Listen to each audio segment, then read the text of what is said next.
Hey, I'm Riley, and this is the Superhuman Podcast. At Superhuman, we bring you cutting edge insights from health experts and high performers around the world to unlock your body's full potential, supercharge your mind, and achieve more with less effort. Do you want to fix nagging health issues, boost productivity, spark genius ideas, master stress, build better relationships, and increase your income? It all starts by optimizing your inner machinery. My guest today is Daniel Gorachev. Daniel is the founder of IrisTech.co, a software used by millions worldwide to protect eyes, improve sleep, and boost focus. He's also building new projects like positive social media platforms, a digital health passport, and nutrient tracking app, all aimed at helping people use technology to become healthier, not more distracted. He's based in Bulgaria, and his mission is to make tech serve human evolution, empowering people to live with more energy, clarity, and purpose. Daniel, welcome to the show. Thank you for having me.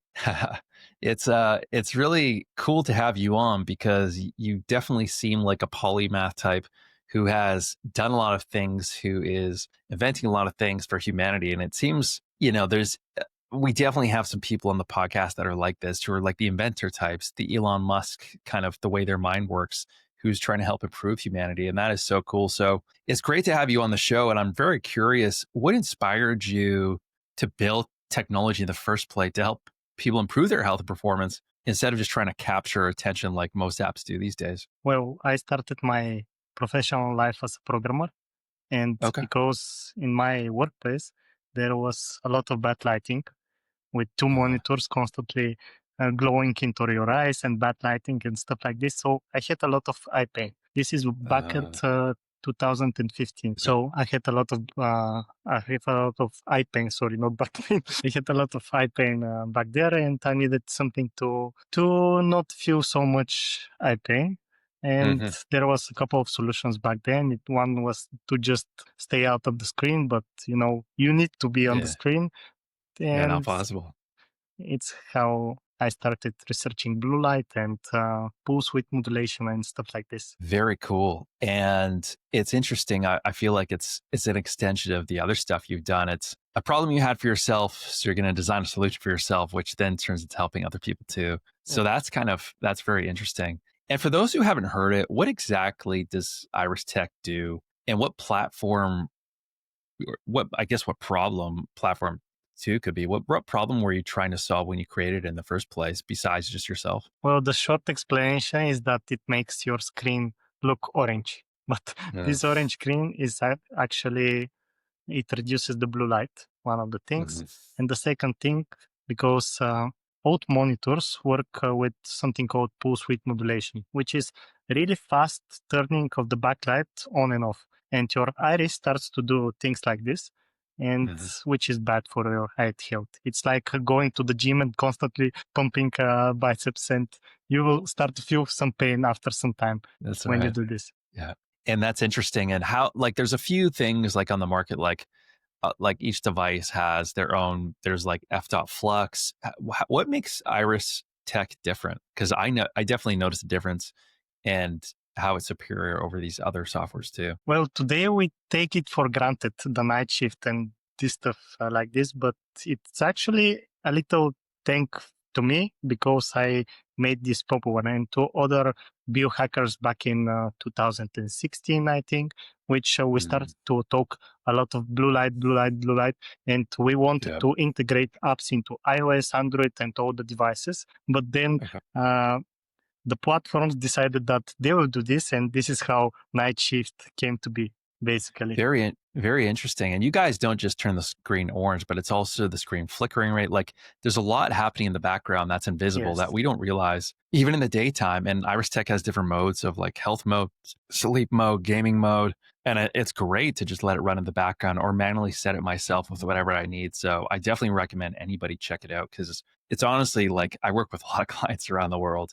It's probably one of my top 3 biohacks. The other one is brain.fm, which is very good, but IrisTech has just saved me in so many ways and clients that I have mentioned it to as well. So very interesting. Now, most social media and apps are designed to be addictive, as you probably already know. How do you approach designing tech that actually makes people feel better the more they use it? Well, with the eyes, it was easy. The part to make the device somehow more healthy, because you just need to remove the bad things and try to stay not constantly on the app.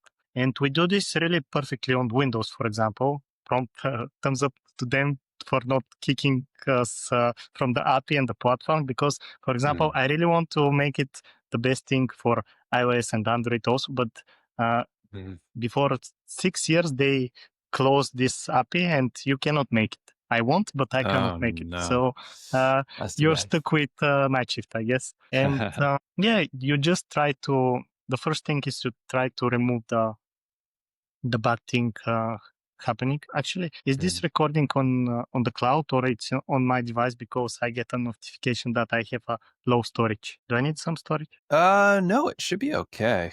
I think it should be fine. It's I don't see anything on my end. I think it should come up because it's usually going directly to the cloud. You just have to keep your device open just momentarily. Usually it's not storing there. Strange you would get that message, but I think it should be fine.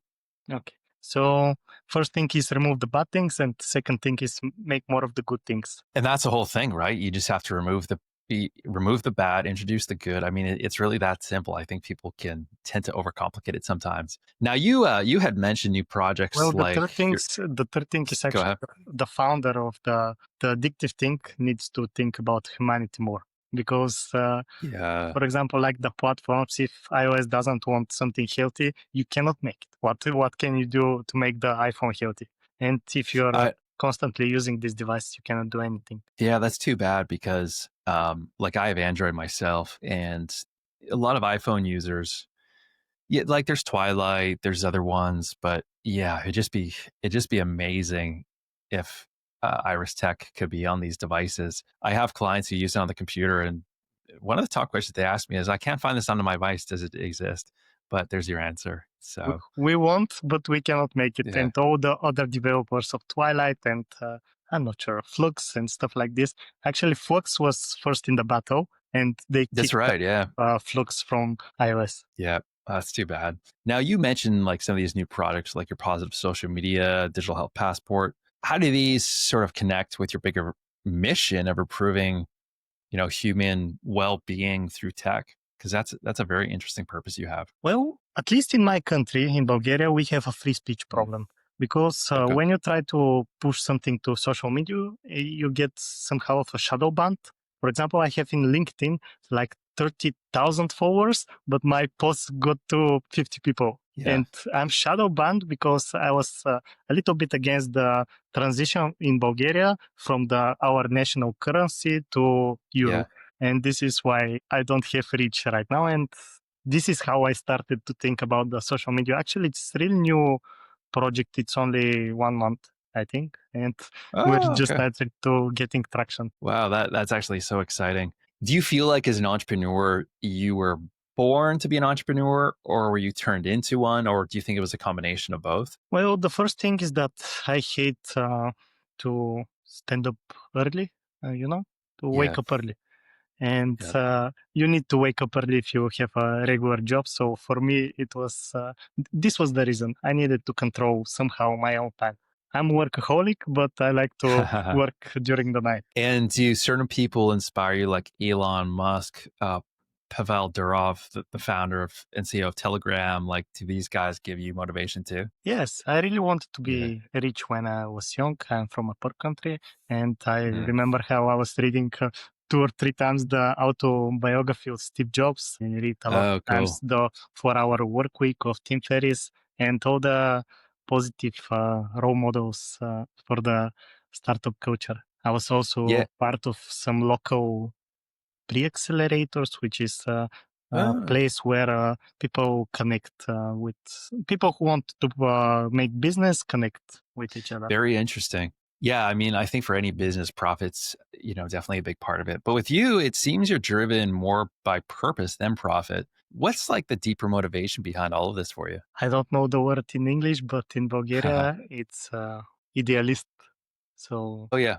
Yeah, it's probably similar. Idealist. Yes. Person driven by the benefit of humanity, maybe. Yeah, higher ideals and everything like that. Very cool. Now, someone who has been building tools for trying to optimize humans, What does your own daily routine look like to keep your mind and body performing at its highest level? Well, I don't try to force myself to wake up early. This is one of the things Mm, actually, which I think my sleep is perfect. I have the devices, the Oura Ring, stuff like this. yeah. My sleep is perfect, but I tried to wake up early for a really long time in my life, and it wasn't my thing.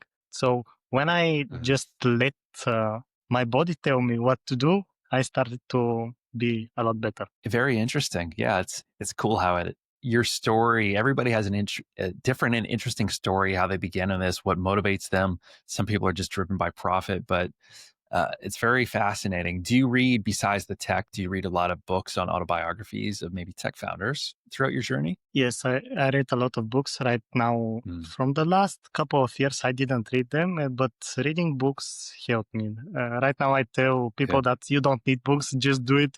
But it's actually, I that's have true. read like 2000 books. So I guess Oh my it's goodness. important at some period of your life to listen them, actually, to listen them or Yeah. read them or whatever. But you need to find the concepts like for example Mm, the sales funnel, the sales funnel that yeah. here are people who are not interested, more interested, buy from you, then you sell them more and stuff like this, which is the foundation to make a business basically. Yeah. It's also interesting, like you can go 100% action, just hitting your head against the wall and making mistakes in business. And that's a much better way than just studying books, not taking any action. Yeah. But there sort of comes a point when you take too much action that you want to be more precise. It's like a sniper rifle instead of a machine gun auto fire. Yeah. And I've heard Tim Ferriss say this before. There's a difference between two kinds of information. One is just in case information. So you study stuff in case one day you might need to use it. Or there's just in time information where you study the books as you're going through the problems. So you have a problem, study the book. And that can sometimes be more efficient if you're always taking action. You have a problem or roadblock, study what you need to. Now back to work, get back on the path. Have you noticed that with yourself too? Well, today I think the problem is that back in the day you can write some articles, they get picked by Google, and you can make Yeah. marketing. Mm. But right now, you cannot market yourself. So I think it's really hard to start your journey today. And also, the second thing is that at least I more and more use ChatGPT and AI tools in my life. Mm. So, for example, I don't read a book right now, but I ask ChatGPT how to do this. And from there, I start to dig deeper. So I depend Right. a lot more on the AI tool for Mm. summarizing than on the book because, for example, right now I know that I will spend like 10 hours to read a book and I will get like 1 minute of good and actionable info from the book. But with Mm. the AI tools, I get the actionable info immediately. So this is And something different in the last several years, I guess. yeah, that's very interesting. I think you can read a book for leisure, but if ultimately why you read a book is you need to take the information from that book. And so if you can just simply get the nuggets, like I do that, I've been doing that recently myself. I have so many books on my bookshelf that I want to read, but I'll just look up the summary of it. And then I think, do I really need to read that book if I just got everything that was in it anyway? So I'm like, I probably spent thousands of dollars on these books at this point, but it's Yeah. the way it is. Well, there was some projects back in the day. For example, Tai Lopez had something called Mentor Box. There was Oh, also yeah. different apps for how do you say it, to book summary. So you Mhm. start from the book summary and then you dig down from the book. But it all stems from that we don't have enough time. The world is Yeah. moving so fast, and our biology is not made to move like data and like Yeah. electricity.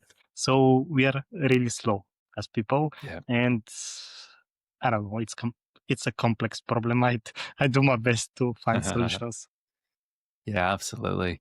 Where do you see the relationship between humans and technology headed in the next 10 years? And how can we make sure it enhances but doesn't replace humanity? Well, I think the big part of this is social media. So we need to Hmm. diversify social media. It's not good that everything is concentrated in Meta. I think this Hmm. is my real reasoning because uh, if one person holds all the power for the news feed, then Yeah. another person can put a gun to his head and tell him censor this. Mm. So I think this is a really big problem. It's the same with AI actually, because you can tell AI not show this, and you can always make excuse for yourself that you didn't do this, but the AI decided not to show it. Yeah. So it's a really complex problem of avoiding responsibility. It is, yeah. It's very nuanced. It's not an easy answer. There's a lot of gray area to it. Yeah, I don't know the answer myself. All we can pose is questions and find the answers to those questions.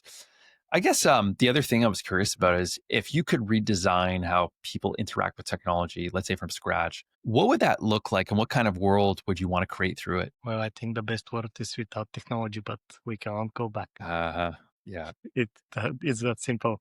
For example, I want to be rich, and to be rich, I need to be on the web. There is no Yep. other way right now.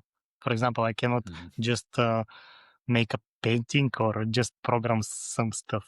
I don't know.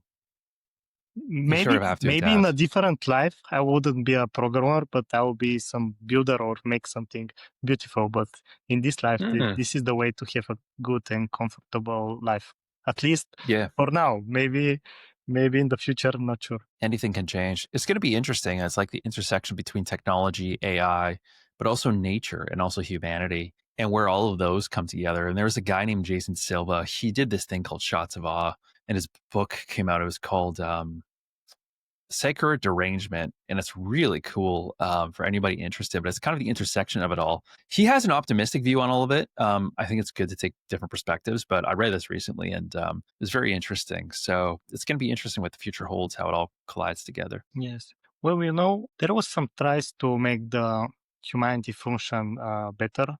For example, I'm in Europe, and Bulgaria was part of the Soviet Union.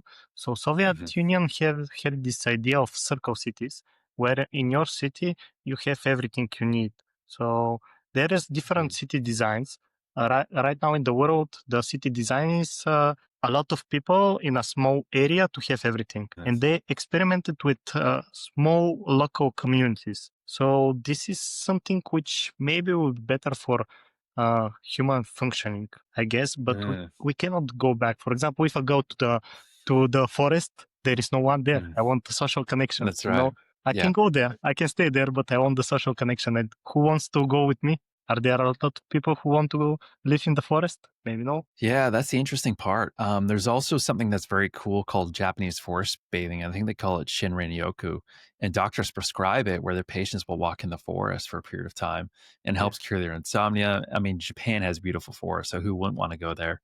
But isn't that interesting, like what nature can do for us? But of course, we need that connection elements too. So maybe there is a future where all this will collide and we'll get the best of all worlds. And what is your opinion in this? I want to hear your opinion also. On the Your mentor for forest bathing? people. Well, for something, your mentor for people to improve their life to be superhumans. Yeah. The forest bathing part is very good. And they've shown in scientific studies, I think there was one study where they took chronic insomniacs, like people who only get a couple hours of sleep each night and like nothing is working for them. And I think they brought them out to the Japanese forest for about 14 days. And they said, and I believe it was 2 weeks, they said that 95%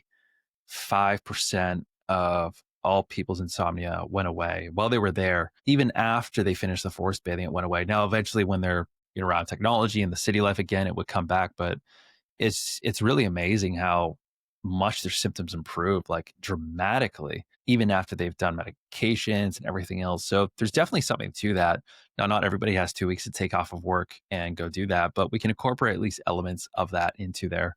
So I think anytime you have off time, it's called active relaxation or active recovery instead of passive recovery. So let's say you had 1 hour to recharge your battery. How do you do it in a condensed time window where it recharges the fastest possible instead of, sitting down on your couch watching TV, which is great, but as an entrepreneur, which a lot listen and watch the show, they want something where ROI for your time. What can you do? So forest bathing, going out to the forest, walks, even just like with no headphones on, it's just one of the best things that you can do. Yes.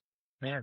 Yes. Yeah, there's something there. Great. Well, thank you so much for coming on today. Highly highly suggest anybody watching this check out iristech.co. And if people want to learn more about you, where can they visit? About what? It could be about the brands that you're building, your social media presence, any marketing that you have. Is there anything or any links that you would like to direct people to? Well, I have one website right now, which is all my links. It's techsupportbg.com. So this is all my social media. For the new project, which is social media, it's called vrlin.cc. We call it viralin, but it's the domain was taken. So stuff like this. I don't know. Fantastic. We can share. Great. We'll put that all down in the show notes below. Thank you so much for coming on today. And thank you guys for tuning in. I hope you got a lot of value from today's episode. If you would like to take your health and performance to the next level, you can get our free Superhuman guide at getsuperhuman.io/playbook. Hit subscribe, share this with someone who needs it, and I'll see you in the next episode. Stay superhuman.